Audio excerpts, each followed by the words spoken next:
नमस्कार, आप देख रहे हैं आज तक। मैं हूं आपके साथ नवजोत रंधावा। मुकेश अंबानी के घर के बाहर विस्फोटक से भरी गाड़ी के मामले में टेलीग्राम पर एक बड़ा खुलासा हुआ है। संगठन जैश उल हिंद ने जिम्मेदारी ली है। कुछ ही दिन पहले इसी संगठन ने दिल्ली में इजरायली एम्बेसी के बाहर भी ब्लास्ट किया था, उसकी जिम्मेदारी भी ली थी। मैसेज में जांच एजेंसी को चैलेंज किया गया था कि रोक सके तो रोक लो, और इस बार फिर से टेलीग्राम के जरिए ही जिम्मेदारी ली है और कहा है कि अभी ट्रेलर है, पिक्चर बाकी है। स्कॉर्पियो कार मिली थी और टेलीग्राम का ये मैसेज भी लगातार हम आपको दिखा रहे हैं, लेकिन इसके साथ ही साथ कल इनोवा गाड़ी की फुटेज भी सामने आई है। मुलुंड टोल प्लाजा पर वो इनोवा गाड़ी दिखी है। ये वही इनोवा गाड़ी है जिसमें स्कॉर्पियो सवार ड्राइवर भागा था। इजरायली एम्बेसी पर कुछ दिन पहले हमला हुआ था, वहां पर भी इसी संगठन ने जिम्मेदारी ली थी। टेलीग्राम के जरिए ही मैसेज भेजकर जिम्मेदारी ली थी। और एक बार फिर से मुकेश अंबानी के घर के बाहर स्कॉर्पियो में मिले विस्फोटक और लेटर को लेकर भी इसी संगठन ने टेलीग्राम पर जिम्मेदारी ली है। तो अंबानी के घर के बाहर कार में विस्फोटक जो मिला था उसकी जिम्मेदारी ली है इसी संगठन ने, बाकायदा टेलीग्राम पर मैसेज भेजकर। क्या हुआ था? मुकेश अंबानी के घर के बाहर विस्फोटक का मामला है ये पूरा। स्कॉर्पियो के अंदर जिलेटिन की छड़ें रखी गई थी, हालांकि अभी भी तलाश की जा रही है। जैश उल हिंद नाम का संगठन है जिसने इस मामले में जिम्मेदारी कबूल की है। सोशल मीडिया पर पोस्ट करके ये जिम्मेदारी ली है, टेलीग्राम के जरिए ये जिम्मेदारी ली है। मैसेज भेजकर जैश उल हिंद ने छोड़ी थी विस्फोटक से भरी गाड़ी, स्कॉर्पियो गाड़ी जिसमें जिलेटिन की छड़ें मिली थी। जांच लगातार जारी है, लेकिन जैश उल हिंद ने अब टेलीग्राम के जरिए इस बात को कबूल किया। अंबानी परिवार को धमकी भरी चिट्ठी भी लिखी थी। गाड़ी की पहली सीट पर वो चिट्ठी थी जिसमें अंबानी परिवार के बारे में लिखा गया था, लेकिन साथ ही साथ अब इस संगठन ने जिम्मेदारी ले ली है। संगठन ने अंबानी से बिटकॉइन से पैसे भी मांगे हैं।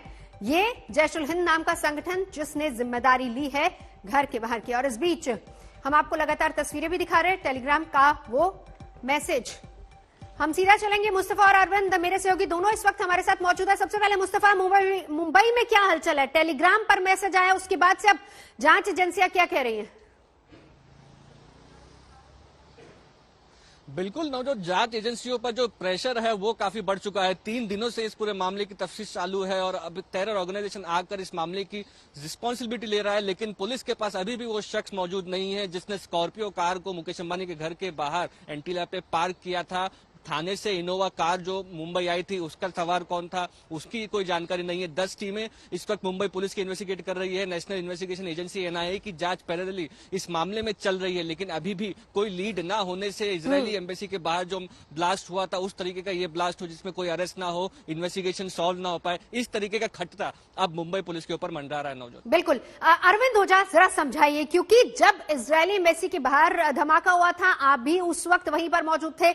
टेलीग्राम के जरिए ही कबूल किया था, जिम्मेदारी ली थी इसकी, और अब यहां पर स्कॉर्पियो में जिलेटिन की छड़ें मिलना, बाकायदा एक लेटर मिलना, पुलिस के हाथ भले ही खाली हो लेकिन फिर से टेलीग्राम के जरिए ही मैसेज भेजकर जिम्मेदारी कबूल की है इस संगठन ने। देखिए नवजोत, सबसे पहले बताऊं कि ये जो संगठन है जैश उल हिंद, इसके बारे में अभी तक एजेंसी कोई रिकॉर्ड नहीं निकाल पाई है, लेकिन आपको बताऊं कि इस मैसेज में बकायदा ये बोला गया है कि एजेंसी को सीधा सीधा चैलेंज किया गया है कि हमने आपकी नाक के नीचे दिल्ली में धमाका किया और अब हम मुंबई में इस तरह की वारदात को अंजाम दे रहे हैं, पकड़ सको तो पकड़ लो। लेकिन यहाँ पर आपको देखना होगा कि जब दिल्ली में इजराइल एम्बेसी के पास जो ब्लास्ट हुआ था वहां पर भी इस तरह का मैसेज आया था। दिल्ली और मुंबई की दोनों वारदातों में समानताएं क्या है ये समझने की जरूरत है। इजराइल एम्बेसी के पास ब्लास्ट हुआ, वहां पर दिल्ली पुलिस को एक लेटर मिला। मुकेश अंबानी के घर के बाहर जिलेटिन की छड़ें मिली, कार से एक लेटर मिला। जो दिल्ली में लेटर मिला था उसमें भाषा काफी साफ सुथरी थी, मुंबई में जो लेटर मिला उसमें भी भाषा काफी साफ सुथरी थी, लेकिन मुंबई में जो लेटर मिला है उसमें स्पेलिंग मिस्टेक काफी ज्यादा है। मतलब आप कहें तो उसमें पूरी तरह से इंग्लिश भाषा का इस्तेमाल किया गया है, जबकि दिल्ली में जो लेटर मिला था उसमें भाषा साफ थी। लेकिन दोनों में समानताएं क्या है? दिल्ली में इजराइल एम्बेसी के पास ब्लास्ट हुआ तो वहां पर जैश उल हिंद ने टेलीग्राम के जरिए जिम्मेदारी ली। और अब मुकेश अंबानी के घर के बाहर जो कार में जिलेटिन की छड़ें मिली, उसमें भी जिम्मेदारी जैसुल हिंद ने ली। जैसुल हिंद कौन है, कहाँ का संगठन है, इसके बारे में अभी तक कोई जांच एजेंसियों को सुराग नहीं है। लेकिन लगातार 2 वारदातों में टेलीग्राम पर खुद को क्लेम करना, खुद को मैसेज देना, जाहिर सी बात है एजेंसियां काफी सतर्क में है। दिल्ली वाले मामले की जांच दिल्ली पुलिस स्पेशल सेल के अलावा राष्ट्रीय जांच एजेंसी कर रही है। मुंबई में मुंबई पुलिस भी जांच कर रही है, राष्ट्रीय जांच एजेंसी भी कर रही है। लेकिन जैश-उल हिंद नाम का ये संगठन कौन है, इसके बारे में एजेंसियों में अभी पहली है, अभी तक बहुत क्रैकडाउन नहीं हो पाया। हालांकि दिल्ली पुलिस कमिश्नर ने दिल्ली वाले मामले को लेकर करीब अरविंद 1 महीना हो गया इजरायली, करीब 1 महीने की अगर हम बात करें, जब इजरायली एम्बेसी के बाहर वो धमाका हुआ था। लेकिन क्या अभी तक, खास तौर पर इसी संगठन जैश-उल हिंद की बात करें, क्या किसी बड़े संगठन से या फिर कहीं से इसकी कड़ियां जुड़ती नजर आ रही हैं?